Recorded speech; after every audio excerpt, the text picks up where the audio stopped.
proper way of doing nikah and what are the requirements, like everything. I hate these questions that come and say, tell us everything. This is not an encyclopedia, akhi. This is a Q&A program. I cannot devote a lecture for everything. You have to be specific. So generally speaking, what is the proper way of doing nikah? The proper way in Islam for marriage, nikah is marriage, is that the father of the girl or her guardian, if she doesn't have a father, then her brother. If she doesn't have a brother, then her son. If she doesn't have a son, then her uncle, then her cousin, paternal, or not maternal.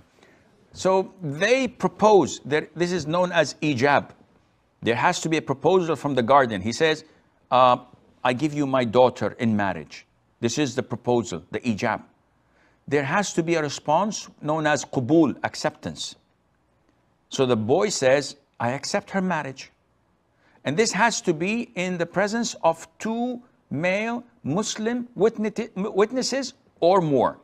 We don't have to specifically identify them as Ahmed and Muhammad. If we are in a gathering and everyone is listening, this is sufficient, though we did not specify who the witnesses are. And one of the conditions is that a mahar is given, a dowry, from the boy's side to the girl.